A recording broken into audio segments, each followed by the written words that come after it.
एक बहन का फोन आया है कि इतने साल बाद परदेश से आया है और मेरे बच्चे के हाथ पर 100 रुपल्ली रख कर गया है। मेरे हाथ में किसकी कहानी है नहीं पता, लेकिन जिसकी भी कहानी है ना, दिल रोने लगा ये सुनकर।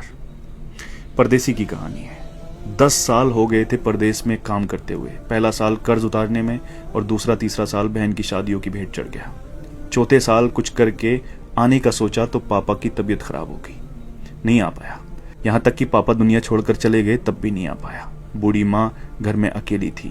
आने का सोचा लेकिन कोई बचत नहीं थी, तो फिर परदेश से हिम्मत नहीं हुई कि इतने साल परदेश में रहकर खाली हाथ कैसे जाऊं। लेकिन माँ की जिद और बहनों ने कहा कि भाई आ जाओ, हमें कुछ नहीं चाहिए, बस आ जाओ कहा तो हिम्मत बढ़ी। कुछ उधार लिया, कुछ पास था जिससे टिकट करवाया और वापस ये सोच कर आ गया कि अब कोई बड़ी जिम्मेदारी तो है नहीं, यहीं पे कुछ कर लेंगे। आने के दूसरे दिन बहन से मिलने गया। बहन बच्चों वाली हो चुकी थी। आते वक्त भांजे के हाथ पर 100 रुपए रखकर वापस हुआ। दूसरी बहन के यहाँ पहुंचने पर पास के पैसे भी खत्म हो चुके थे, लेकिन ये उम्मीद थी कि ये बहन ज्यादा नजदीक है, कुछ नहीं बोलेगी।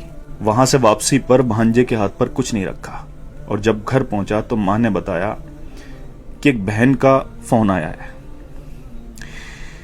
बहुत बड़ा दिल चाहिए यार ये सुनने के लिए।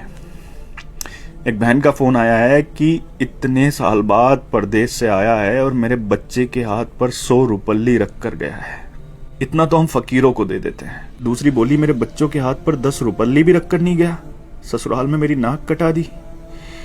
ये सब सुनकर मैं सुन्न रह गया और अब अपनी 10 साल की कमाइयों का हिसाब लगा रहा था। अरे यार, अगर पुराना घर छोड़कर नए घर में भी चले जाओ ना तो ख्वाब हमेशा पुराने घरों के आते हैं। और एक परदेसी तो अपना सब कुछ छोड़कर चला जाता है अपनों के लिए, अपनों को बसाने के लिए। लोग मेहनत करके पैसा कमाते हैं, लेकिन परदेसी मेहनत के साथ साथ अपनी उम्र को बेचकर पैसा कमाता है। किसी खुशियों में नहीं आ पाता, किसी की मैयत में नहीं आ पाता। सच पूछो तो हमारे सीने में दिल किस तरफ है ना, ये एक परदेसी ही बता सकता है। क्योंकि जब वो अपनों को छोड़कर जाता है ना तो सीने में वही तकलीफ होती है जहां दिल होता है। जुल्म नहीं करते अपने लोग ये कहकर कि तुमने परदेश में रहकर हमारे लिए किया ही क्या है। अरे कसम खुदा की अगर तुम्हें एहसास हो जाए, अंदाजा लग जाए ना कि उसने परदेश में रहकर तुम्हारे लिए क्या किया है, तो इस जबान को कटवाना पसंद करोगे, लेकिन कभी उसकी कुर्बानियों के खिलाफ बोलना पसंद नहीं करोगे। सच कहते हैं जिसका दर्द होता है उसकी तकलीफ को सिर्फ वही समझता है। परदेसी का दर्द सिर्फ वही समझ सकता है जिसने अपनों के लिए अपना घर छोड़ा हो।